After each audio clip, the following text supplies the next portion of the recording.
The Ferrari engine hissed as it cooled, steam rising in small, angry clouds. It had broken down just outside a quiet town. And the nearest service center was not a luxury showroom. It was a dusty little garage at the edge of a street where chickens sometimes walked past. The car stood there like a wounded animal, all shiny and expensive, its red paint almost glowing in the sun. People passing by stared at it, whispering it was rare to see such a car here, and even rarer to see the man who stepped out of it wore a silver suit, a gold watch on one wrist, and sunglasses that reflected everyone but revealed nothing of himself.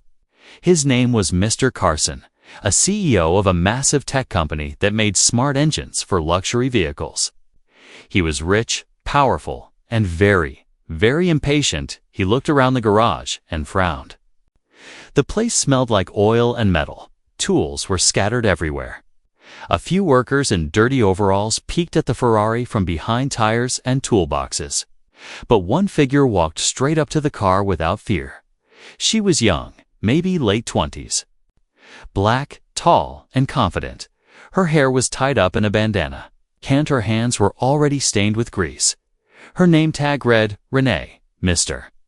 Carson raised an eyebrow and scoffed. "You're the mechanic?" he asked, looking her up and down like she was a joke. "Yes," she replied calmly, wiping her hands on a rag. "I heard it's overheating and losing compression." "You didn't even open the hood yet," he said, laughing. "What are you, psychic?"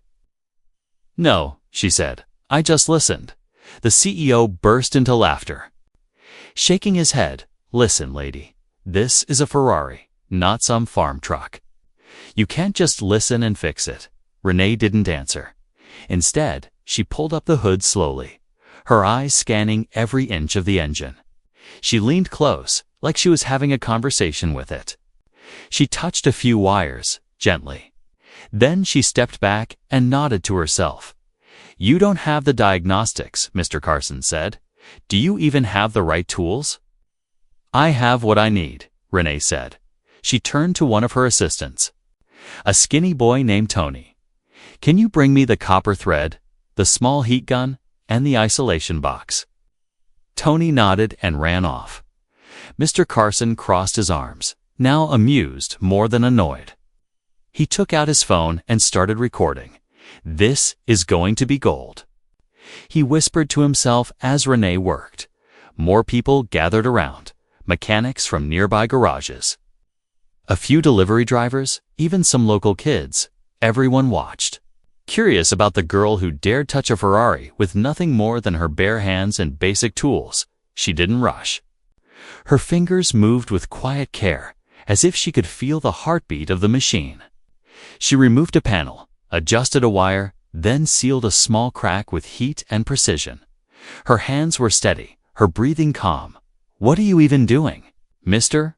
Carson asked, clearly annoyed now. "You're not a Ferrari certified technician. You don't have clearance. You could damage the whole system." She didn't respond. She simply kept working every few minutes. She'd hum a low tune under her breath, as if it helped her concentrate finally. After nearly 30 minutes, Renee stepped back. She wiped her forehead with her wrist and said, "Try it now." Mr. Carson rolled his eyes, but got into the car. He hit the start button, and the engine roared to life, but this time, it sounded different, not just fixed better. It was smoother, deeper, with a sharp purr that sent chills down the spines of everyone around Mr. Carson froze in the driver's seat. He stared at the dashboard, blinking. Then he revved the engine again. It responded instantly, perfectly. No lag, no heat warning, nothing. "What did you do?" he asked slowly, stepping out of the car. "How is it? Running better than before?" Renee shrugged. "Just a few tweaks. You didn't even replace anything." He said, confused. "You didn't use software. No digital readouts." "How I listened," she said again. Simply, the crowd clapped softly. Then louder, someone whistled. Another said, "I told you she was good." But Mr. Carson looked angry now. "This isn't right," he said. "This isn't how modern mechanics work. What you did was..." Guesswork. Renee looked at him and said nothing. Her silence was louder than any argument. He turned and walked toward his car without another word. The engine still running like it had just rolled off the factory floor, but before he could close the door, a notification popped up on his dashboard. Performance anomaly detected. It read, "Unknown engine optimization, non-standard improvement logged." And somewhere in Italy, in a quiet Ferrari lab, the same anomaly alert lit up a screen. An engineer leaned forward and frowned. "What is this?" he whispered. "Who touched this engine?" Back at the garage, Renee walked back into the shadows. Wiping her hands, the sound of the engine faded into the distance, but the whispers it left behind were just beginning. The garage was quiet after the Ferrari disappeared down the street, but the silence wasn't peaceful. It was the kind of silence that sits heavy in the chest. Renee leaned against the workbench, her eyes on the ground, her hands were still stained with grease, but her mind was somewhere else. Tony stood nearby, holding the copper spool he never got the chance to hand her earlier. "You okay?" he asked softly. Renee nodded, but didn't speak. The crowd had left, and the echo of the CEO's laugh still rang in her ears. Not because it hurt, but because it was familiar. She had heard it before, years ago, from teachers, customers, and even her own uncle. The laugh that says, "You don't belong here." The smell of engine oil filled the garage again as she began cleaning up. Tools clinked together, wires were rolled back, and yet something had shifted. Tony finally spoke again. "Renee, that thing you did, it wasn't normal. That car sounded different. Like alive." "I know," she said quietly. "It always happens when I get it right."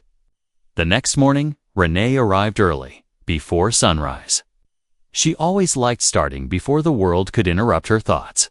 She flipped on the garage lights, opened the main door, and got to work on an old hover scooter someone had dropped off. She didn't notice the sleek black car parked across the street. Inside, it sat a woman in a sharp navy blue suit, a tablet glowing on her lap. Her name was Aria Leno, senior diagnostic engineer for Ferrari's North American branch. She wasn't here by accident. Inside the garage, Renee was humming again. Not the same tune from yesterday, but something softer, slower. She tightened a valve, twisted a bolt, and leaned back as the scooter's tiny engine gave a smooth, clear buzz. Just then, the door creaked open. Renee looked up, expecting a customer, but the woman who entered didn't look like anyone from around here. She wore heels that clicked on the concrete, and her eyes scanned the room like she was inspecting a machine. "Are you Renee?" the woman asked. Renee wiped her hands on a rag and nodded. "Yeah, you need help with a vehicle." The woman smiled.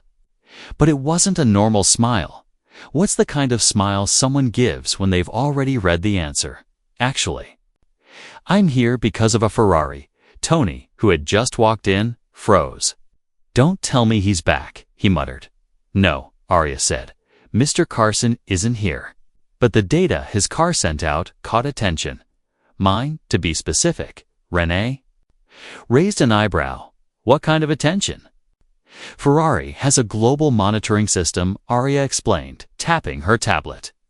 "When a high-performance vehicle experiences unexpected change, is improvements, it gets flagged, and this one did." Renee said flatly. "Not just flagged," Aria replied. "Your changes increased engine response by 13%, reduced heat output, and even improved the fuel efficiency." Renee didn't react with pride. She just leaned back on her stool, arms crossed. "I just fixed what I heard was broken." Aria stared at her, studying the way she spoke, the calmness, the precision behind her words. "Can you show me what you did?" she asked. Tony looked nervous. We didn't keep notes or anything. She just listens." "Then I'd like to see her listen again," Aria said. "I brought something." She waved to her assistant outside, and within minutes, a red test engine, stripped and humming, was wheeled in on a platform. It was pure Ferrari, clean, untouched. but it had a minor issue. Unknown to anyone but Arya and her team, Renee walked around the engine slowly. She didn't touch it yet, she just circled it twice. Leaned down and listened. A low vibration in her ear told her what she needed to know. It's not the coils. She said suddenly, it's the tension point under the second bracket. It's loose just enough to affect timing, but not enough to show a warning. Arya blinked, surprised. How do you? I hear it. Renee interrupted softly. The hum is slightly sharp, just one note above normal idle. Tony stared with wide eyes. She does this all the time, he whispered. Daria nodded slowly. That's not normal. You realize that, right? Even trained engineers don't hear it like you do. I'm not an engineer, Renee said with a small smile. I'm just me. Arya stepped closer, her tone more serious now. Would you consider working with us? Not as a junior tech, but something bigger. We've never seen anything like this. And Ferrari would benefit from your instincts? Renee looked down at her hands. Still dirty from the morning's work, she thought about the CEO's mocking face, about the years she spent being overlooked, ignored, laughed at. She didn't need a title, she needed space to do what she loved. I'm not looking for a spotlight, she said, but if I can keep doing what I do, and maybe train some others who've been pushed aside like I was, then yes. Arya smiled for real this time. We'll make it happen, as the red engine was rolled back out. Tony whispered, You're gonna be famous? Renee shook her head gently. No, she said. I'm just finally being heard. Outside. The black car pulled away, but the message had already been sent back to Italy. The girl who listened to engines had just opened the door to something far greater than a garage. The days moved fast after that morning. But for Renee, everything felt slower. She still came to the garage each day, still worked on old bikes and beat-up trucks. But people no longer looked at her the same way the video from the garage where she had calmly diagnosed the Ferrari's hidden flaw had leaked online. Not from Tony, not from Arya, but someone in the crowd who'd filmed it quietly. It had been posted with the title, She Fixed a Ferrari with Her Ears. No tools needed at first. It was just a few hundred views. Then thousands, then millions. No. Didn't even know it had gone viral until Tony showed her the comments. People from different countries were arguing whether it was real or staged. Mechanics from around the world were trying to guess what she did and how, but no one really could. Meanwhile, Arya kept her promise within a week. Ferrari's innovation division sent a contract simple, respectful, with a position title, Renee. Had never heard before, lead instinctive diagnostic researcher. Tony whistled when he read the paper. That even sounds cool, he said. Renee just nodded. She didn't say yes right away. She didn't say no either. She needed time. She wasn't chasing fame. She wanted purpose. Then came the moment that changed everything again. One rainy afternoon, a black Ferrari limousine pulled up in front of the garage. The door opened, and out stepped a tall, sharp-jawed man in a gray coat. It wasn't Mr. Carson, but it was someone even higher. Luciano Ferro, the vice president of Ferrari engineering, had flown in personally to see her. He walked into the garage like it was a museum. His shoes wet, but his steps careful. His eyes landed on Renee, and he gave a respectful nod. Miss Renee, he said, do you have 10 minutes? Tony dropped the wrench he was holding. Renee nodded slowly and invited him to sit near the workbench. Luciano pulled out a small silver device, pressed a button, and a hologram of a Ferrari engine appeared midair. Rotating, glowing, he pointed at it and said, This is our newest prototype. It's perfect on paper. Perfect in code, but something is off. Every test ends with heat buildup or timing errors. Renee stood and stepped closer, watching the moving image. Her eyes narrowed. Then, almost gently, she said, The rotation's not off. So, sync delay in the fourth chamber. It's catching its own echo. Luciano stared at her like she'd spoken magic. "You saw that with your eyes." "I felt it," she replied, "like a song that's just a beat late. It throws the whole rhythm off." Luciano turned off the display, took a slow breath, and said, "Would you come with me to Italy, to Maranello? We want to show you the lab. The team wants to learn from you." She hesitated. Not because she was afraid, but because she didn't know if they truly understood her way. It wasn't science from books. It wasn't numbers on screens.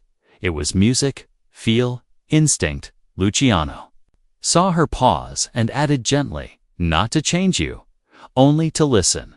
That word, again, listen. It meant something now. 3 days later, Renee boarded a jet to Italy. She had never left her town before, never even flown.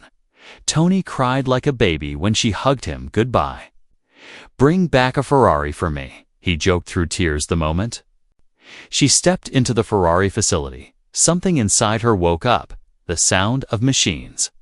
The rhythm of engines, the quiet hum of raw power, was all music to her ears.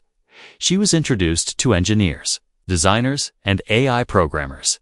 Some were skeptical, some were curious, but after one demonstration, every doubt vanished. They gave her a test engine with a fault no one had found in weeks. Renee stood silently, hands behind her back. She walked in a circle, tilted her head slightly, then tapped one part of the casing. "It's not inside the engine," she said. "It's the frame. It vibrates just enough to echo under stress. It tricks the sensors into misfiring." She was right, completely. From that day, they called her the engine whisperer, but she didn't like it much.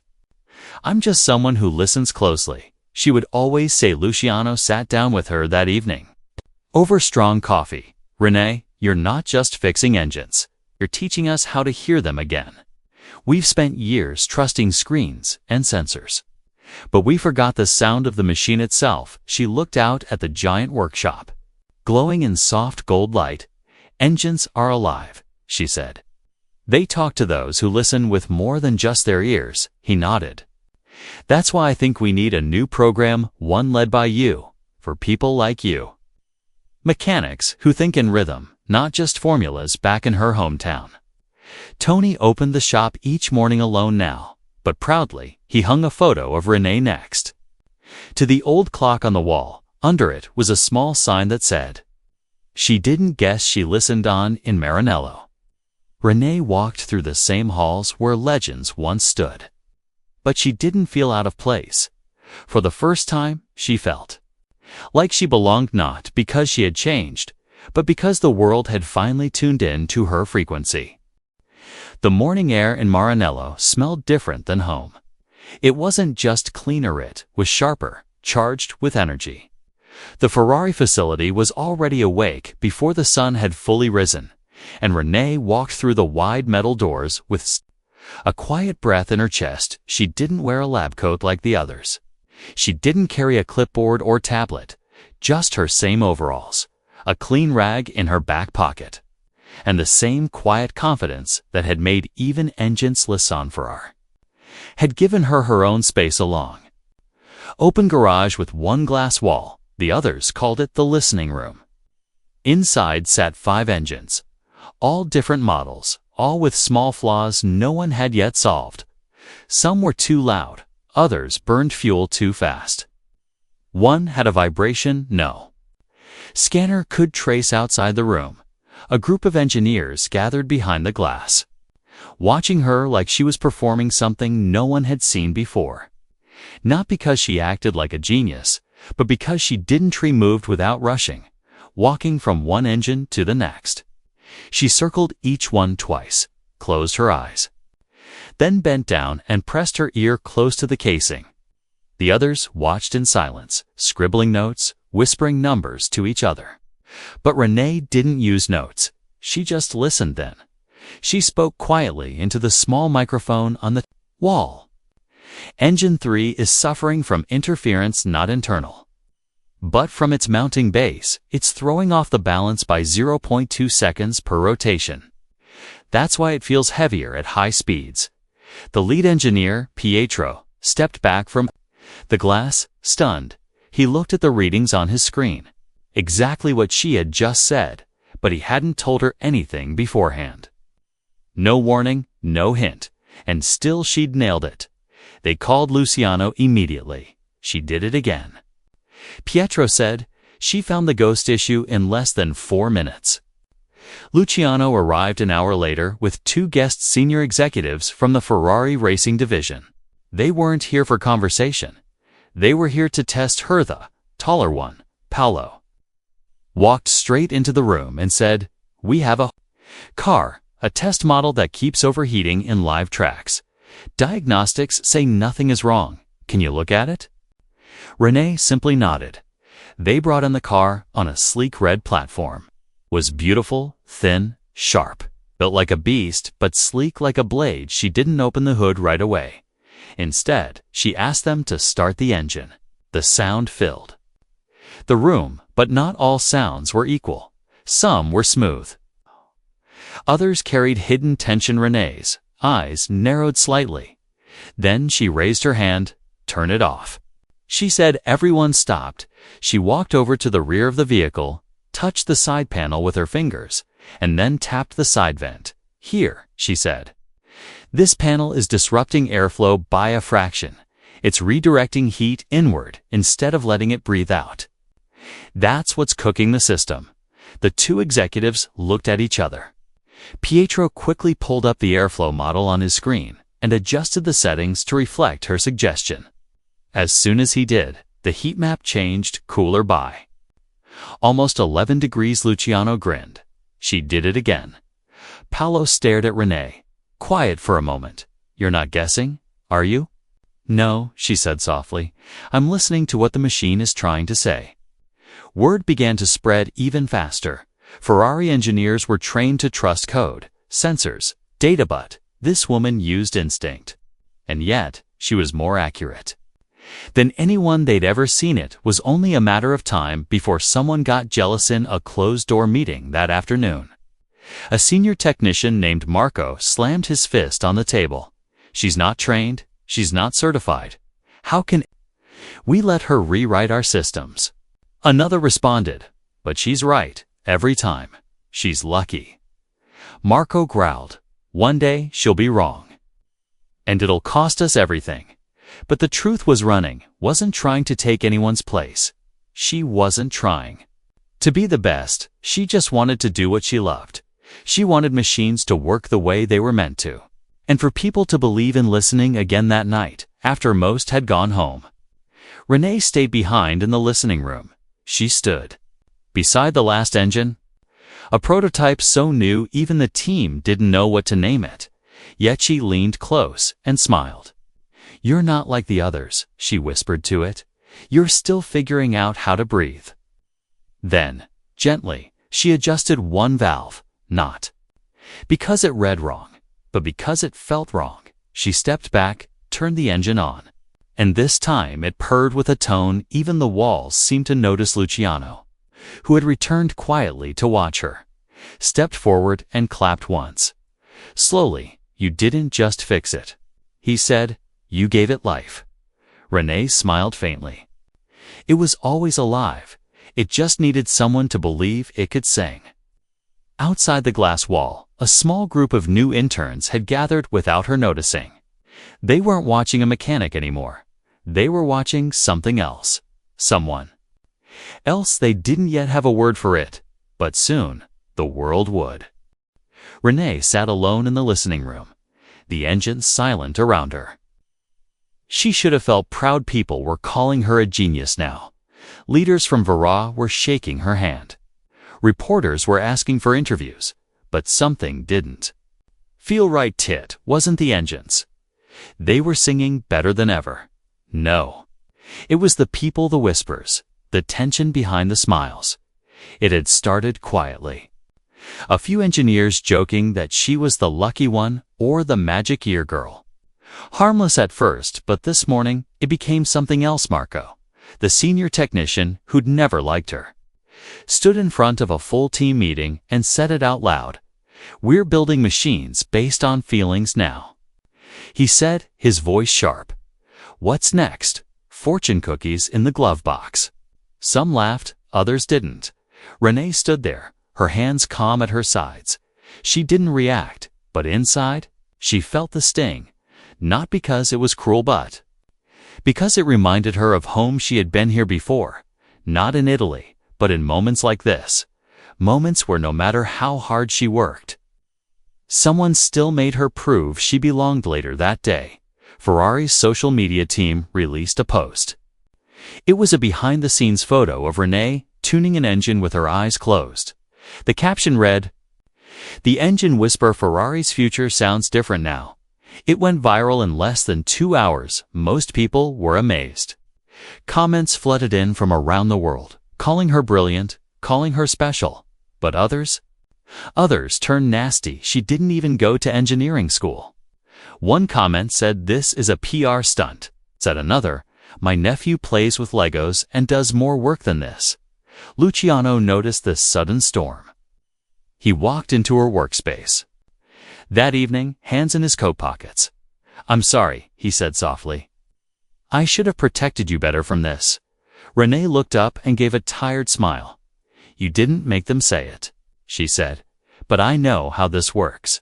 The better you are, the more they look for reasons to doubt you." He sat beside her, both of them watching the engine flicker under low lights. "When I was young," he said, "I knew a man who fixed engines by listening to them. Too, he worked in a small shop. Never got a title, never got respect, but everyone came to him in the end. Did he ever make it here?" She asked. Luciano shook his head. "No, but maybe you're his second chance." The next day, the situation exploded. Day blog post appeared, written by someone claiming to be an anonymous engineer at Ferrari. The title was brutal. "She's no genius. She's a lucky guess." It questioned her skills, claimed her presence was an insult to years of engineering study. It said Ferrari was chasing social media fame, not true innovation. By noon, it had been shared over 2 million times. Pietro was furious. "We should shut this down," he said to the board. "This is sabotage." But Renee, when she read it, didn't get angry. Instead, she asked for one thing: a public demonstration. "Let me show them," she said.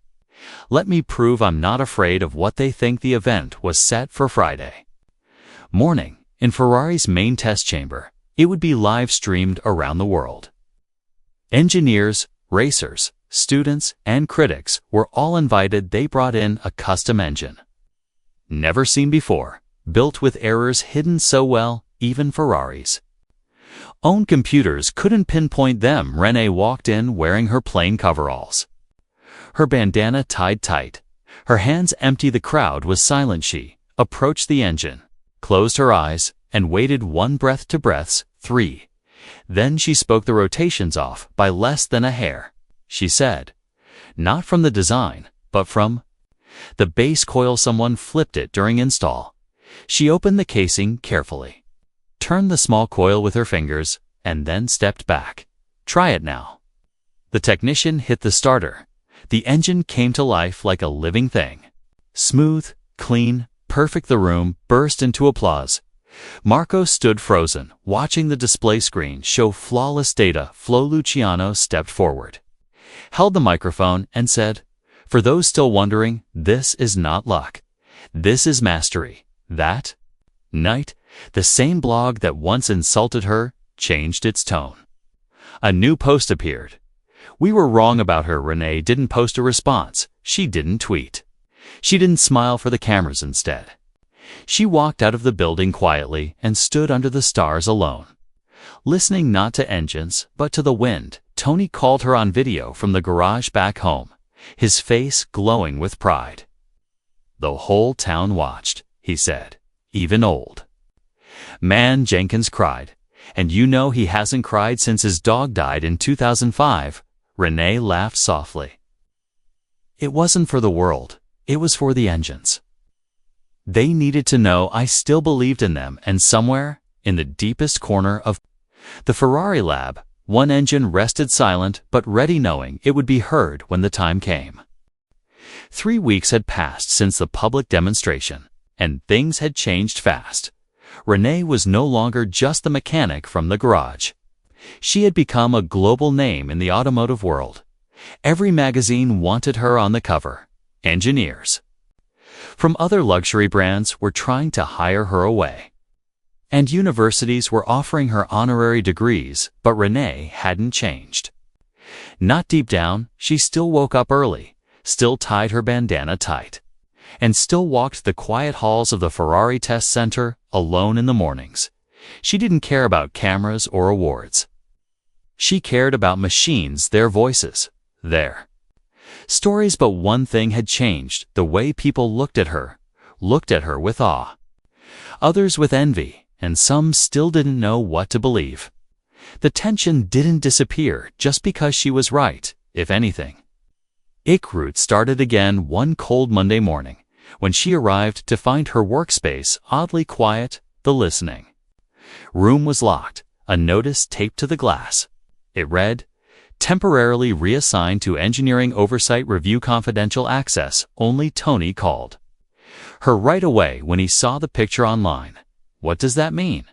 Are they kicking you out? I don't know, she said softly. Staring through the glass, Luciano wasn't in the building. He was away at a summit in Geneva. Without him, Renee had no answers that afternoon. She was called into a meeting. In the room sat Marco, 2 board members, and a man she had never seen before, stiff-looking, his figure in a sharp suit, who introduced himself as head of global risk management. He spoke politely, but every word felt like a warning. We've been reviewing your recent involvement in engine modifications, he said, given the public attention and the uniqueness of your methods. We feel it is important to ensure all adjustments meet formal compliance standards. Renee stayed quiet. Hands folded in her lap, he continued, effective immediately. You'll be working under supervision. Any new innovations must be reviewed by our technical board before implementation. Marco didn't even hide his smirk, so I can't touch an engine without permission now. Renee asked calmly. It's just a temporary structure, the man replied, to protect the brand and ensure everything stays safe. But it wasn't about safety. She knew it wasn't. Tate was about control. She walked out of the meeting, her jaw tight, her thoughts spinning. She didn't mind oversight. Every team needed checks. But this wasn't oversight. It was a cage that night. She stood alone on the rooftop of the facility. The Italian night sky stretching above her, stars flickering like distant engines. Pietro found her there and walked up slowly. They don't get it, he said. They think you're skipping steps. Like you're cheating the system. I'm not trying to cheat anything, she whispered. I'm just listening, I know, Pietro replied. But they don't have your ears. They can't hear what you hear. And it scares them. She turned to him, her eyes tired. So what do I do? Pietro hesitated, then pulled out a small flash drive. This is the next prototype, the one no one's been able to solve. It's not approved for external review yet, but I think it needs you. Renee took the drive, her fingers closing around it slowly in the darkness of her apartment that night. She loaded the files onto her screen. Pages and pages of data scrolled by, hundreds of diagnostics, graphs, sensor reports, and still the core problem was marked as unresolved. She closed her eyes and imagined the engine, its rhythm, its structure, its breath. Then, slowly, she began to sketch not blueprints, but music. The next day, she entered the test chamber early, before anyone arrived. Pietro had snuck her the physical engine unit under the excuse of routine calibration. It sat there like a puzzle no one could solve. Nay walked around it, once, twice, 3 times, then she knelt, placed her hand on the casing, and whispered, "Talk to me." The sound came back like a whisper, staggered, uncertain, like a song missing its last note. She listened, adjusted 3 wires, changed a coil, then stopped. It didn't need more, it needed less. She removed a new AI chip they had installed and replaced it with an older one, less advanced, but more responsive. She started the engine. It purred like no engine ever had before. Not soft, Just perfect, the doors burst open behind her. And Marco stood there, eyes wide. "What are you doing? You're not cleared to be in here?" Other engineers rushed in, some confused, some frozen in place as the sound of the flawless engine filled the room. Renee stood slowly, hands at her sides, not defensive, not afraid. Pietro stepped in behind Marco and said, "She fixed it. It's done." Marco turned red. She violated protocol, but she solved the impossible. Pietro shot back. Luciano entered minutes later, his coat still on, fresh off a flight. He looked at the engine, then at Renee, and said only 2 words. She listened. The board tried to fight it, tried to hold her back with rules, with titles, with forms and folders. But the truth had become too loud. It wasn't just about engines anymore. It was about trust. It was about respect, and Renee, without raising her voice, without demanding power, had earned both. They tried to put her in a box, tried to lock her instincts behind paperwork and meetings. But what they didn't understand was Renee didn't need a title to lead. Her work spoke louder than signatures, louder than reports, and louder than rules designed to keep her in place. After the secret test engine ran perfectly, word spread fast again. Only this time, didn't come from journalists or blogs. It came from inside Ferrari itself. Pietro leaked the results to the entire engineering division, every number, every fix, every note Renee had made by hand. Her solution wasn't just brilliant. It was something no computer could replicate. The most respected veteran engineer, a man named Cesare, who had worked on Ferrari engines for 40 years, stood during the next internal meeting and said, "In all my life, I've never seen anyone fix a machine the way she does. She doesn't guess. She knows." That changed everything. Meetings stopped being about doubt and started being about how to learn from her. Renee didn't want power, she only wanted to be useful. So she proposed something small, something simple. "A mentorship garage," she said. "A space inside Ferrari for people like me, mechanics. Not engineers, people who feel things instead of measuring them. Let them learn from the machines." Luciano supported it instantly. But the board was hesitant. Still, the engine numbers were impossible to argue with. Ferrari had never seen such consistent improvements. And every success had her fingerprints on it, so they gave her a building, not a fancy lab, not a glass room. Just an old test garage they hadn't used in years. She painted the walls herself, white and red, and placed a single sign on the entrance, hand-painted in bold letters. "Trust your ears." She didn't advertise, didn't promote it online.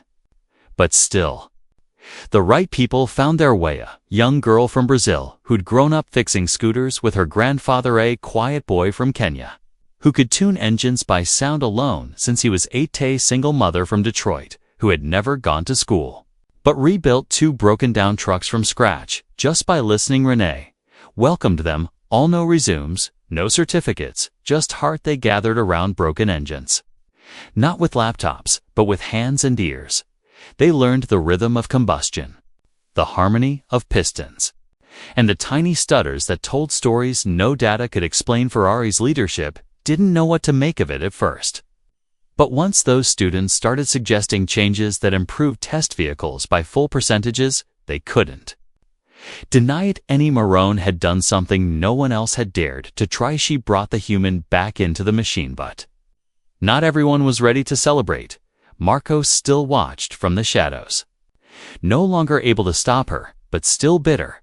He had built his entire career on code, degrees, and prestige. And now people were quoting her in meetings. He tried one last move. He submitted a report accusing Renee of violating procedure by allowing untrained outsiders to access Ferrari systems. The report landed on the CEO's desk, but the CEO didn't call Renee. He called her students each. One explained their learning, their work, and showed their improvements backed with results, hard data, matched with instinct. The CEO then asked one final question. "Why do you follow her?" A young girl answered quietly, "Because she listens to us the way she listens to engines."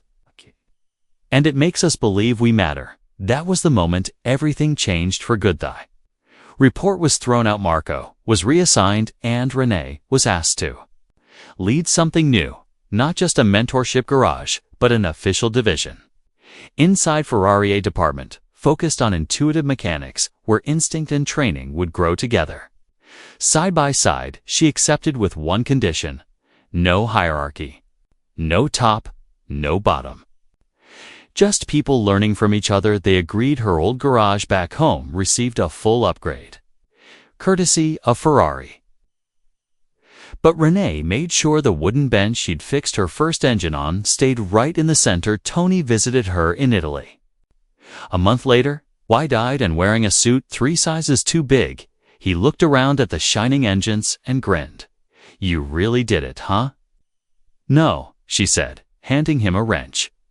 "We did it," he laughed. "Am I gonna break something? Expensive?" "Probably," she said, "but that's how we learn, and together." They tuned the next test engine, side by side, laughing like they used to, grease on their hands. Music in their ears. In the corner of the room, a new plaque was placed on the wall by Ferrari. It had just 5 words. She heard what others ignored, and in that room, filled with hums and heat, her students worked not from fear of failure, but from love of machines.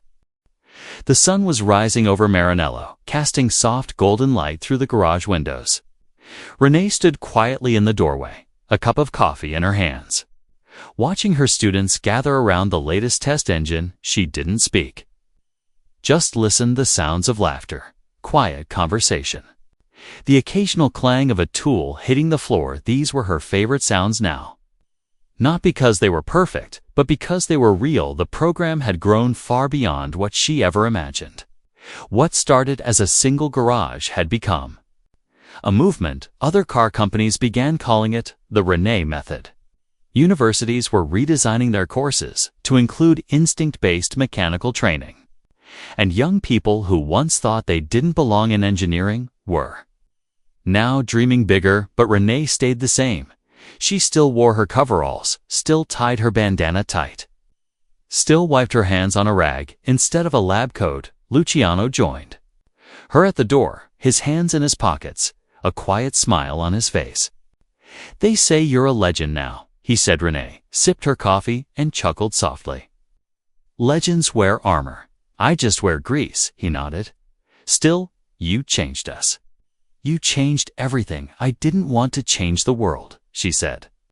"I just wanted to fix engines the way I knew how, and in doing that," he replied, "you reminded us that machines have voices, and people have value, even when they don't have a degree or a perfect resume." That afternoon, Ferrari hosted a global event, something they had never done before. An open workshop streamed to over 50 countries. Instead of showcasing futuristic models or racing stats, they showcased people. Renee was asked to speak last. She stood on the simple platform in front of the test engine she had repaired on her first day in Italy, the same one Mr. Carson had laughed at, the same one she had tamed with only her ears and instincts. She didn't have a speech in her hand. She didn't need one. "I come from a place," she began, "where people don't usually end up on stages like this. I was told I wasn't enough, that I didn't look the part, that I didn't belong." She paused, looking into the cameras. "But machines don't care where you come from. They just ask one thing: will you listen?" She turned slightly, gesturing to her students behind her. These people didn't come here with long degrees. They came here with open hearts, steady hands, and a hunger to learn. And look at what they've done. The engine behind her roared to life, not loud, but strong. Proud Renee smiled. "This isn't just about engines. It's about all the people who've been told they weren't smart enough, not good enough, not technical enough. I'm here to say, you are enough." The audience around the world clapped, cried, and stood. That evening, back at the garage, the students celebrated with music, food, and stories. Someone brought out a photo of Renee working on her first car, a beat-up old truck with more rust than metal. They framed it and hung it on the wall beside the new engines. Right under it, a little handwritten message from Tony. She didn't just fix engines. She fixed the way we see ourselves that night. After everyone had gone home, Renee stayed behind to lock up. She walked through the garage one last time, running her fingers across the smooth metal of the machines, listening for that soft, familiar hum. Everything was quiet, but not empty. It was full of memory, full of music. She turned off the last light. She whispered, "Good night, old friends," back in her small apartment. She opened a letter from Ferrari HQ. Inside was an invitation to join the Global Innovation Council, a rare seat offered only to the most respected minds in engineering. Renee smiled, folded the paper, and slid it into a drawer beside a wrinkled photo of her younger self, standing beside her first engine, barefoot, covered in grease, but smiling like she already knew who she was. The world had finally caught up to that smile, lent far away. In a luxury showroom across the ocean, Mr. Carson stepped into his new Ferrari. It purred with a tone unlike anything he had heard before. He looked at the console, and under the startup message was a single name in small letters tuned by Renee Hayfrozen. Slowly, he smiled because even he had to admit she wasn't just the girl from the garage anymore. She was the one who made machines sing.